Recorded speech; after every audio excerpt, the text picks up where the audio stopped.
यावा कोकण आपलेच असा असं आपण कोकणात गेल्यावर ऐकतो.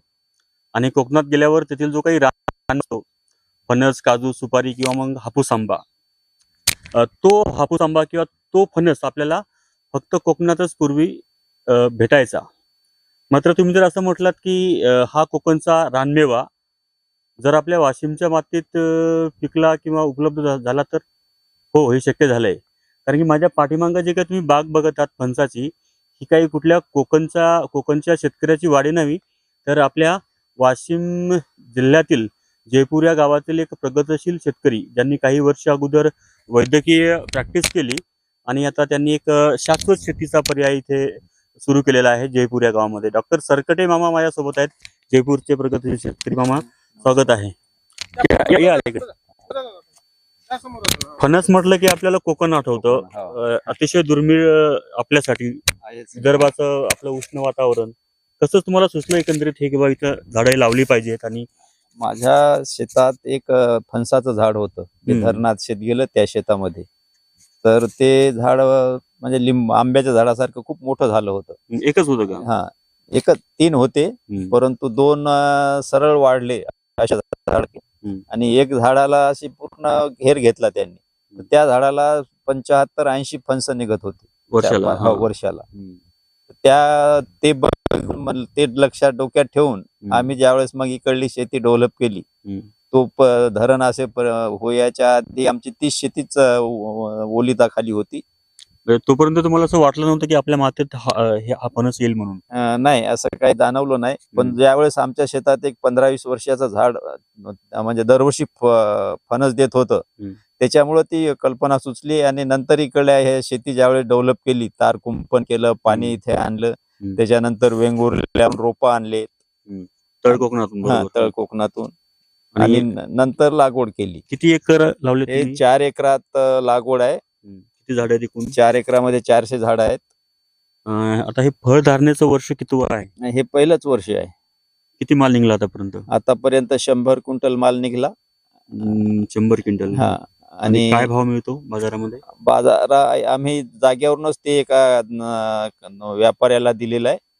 त्याला 30 रुपये प्रमाणे त्यानंच पूर्ण काढून बाहेर काढून आपण फक्त काटा करून द्यायचा. आपला आंचिंगचा बुधवार बाजार, वाशिमचा रविवार बाजार, ते सर्व बाजाराला तोच माल सप्लाय करते. तेच सर. बऱ्याच लोकांना माहित नाही नेमकं खावं कसं. हो ना. याची कच्च्या फणसाची भाजी देखील होते याच्या घराची, आणि याचा घर देखील आपण खाऊ शकतो. गोड असतो. पुरणपोळी पण खूप चांगली होती. आता फणसाची पुरणपोळी होती कोकणामध्ये, मी ऐकलं होतं. ठीक आहे. तर आपल्या वाशिमच्या जयपूर या गावात डॉक्टर सरकटे मामा आहेत. 400 झाडं त्यांनी लावलेली आहेत. आणि पूर्वी असा समज असायचा किंवा सफरचंद म्हटलं तर तिकडे तुम्हाला हिमाचलमध्येच जावं लागेल थंड हवा. मात्र अलीकडे मंगरुळपीर तालुक्यातील अनिल ठाकरे यांनी जनार्दन प्रजातीचा तो सफरचंद सक्सेस करून दाखवला. तुम्ही एक एक्झाम्पल आहात. यापूर्वी मी आपल्या रिसोड तालुक्यामध्ये कोकोनट, जे काही नारळ असतं डॉर्फचा, त्यांनी ते नारळ काढलं होतं, वॅक्स ॲपल काढलं होतं. आणि आता तिसरे तुम्ही आहात की कोकणाचा हा रानमेवा तुम्ही शेतात लावलेला आहे. तर बघा, असं काही नसतं. जर चांगलं नियोजन तुम्ही केलं असेल, पाण्याची तुमच्याकडे जर उपलब्धता असेल आणि सोबतीला कृषी विभागाचं मार्गदर्शन असेल, तर जी अशक्य वाटणारी गोष्ट आहे ती तुम्ही शक्य करू शकता.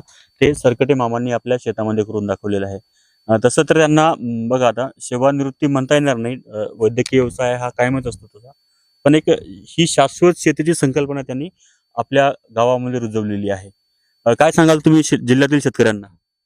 की जर शेती ही आता लोकांनी कशी समजलेली आहे की हा तिसरा पर्याय, की बुवा काही नाही होत म्हणून शेती करतात काही लोक. तर ते त्यांच्यापेक्षा जर त्यांनी जीव लावून शेती केली तर ते 100% कोणी सक्सेस होऊ शकते शेतीमध्ये. शेती सर्वांना जगवणारी शेती आहे. त्याच्यामुळं तिला जर मेहनत घेतली आपण आणि सर्व गोष्टी टाइमच्या टाइमला केल्या तर शेती खरंच फायद्याची. आता माझ्या हातात जो फणस आहे, मला वाटतं 2-2.5 किलोचा फणस असेल, 5 पण असू शकतो. हायेस्ट 15 किलो पर्यंत. 15 किलोमीटरचा. पुढच्या वर्षी नक्की तो पाहूया आपण. आजही तो दाखवू शकतो. मात्र बराचसा तोडा झाल्यामुळं जो काही माल आता राहिलेला आहे, गेल्या वर्षी एक 15 किलोचा झाला होता. एकच झाला होता. एकच झाला. पहिलंच वर्ष असल्यामुळे एका झाडाला एकच आला.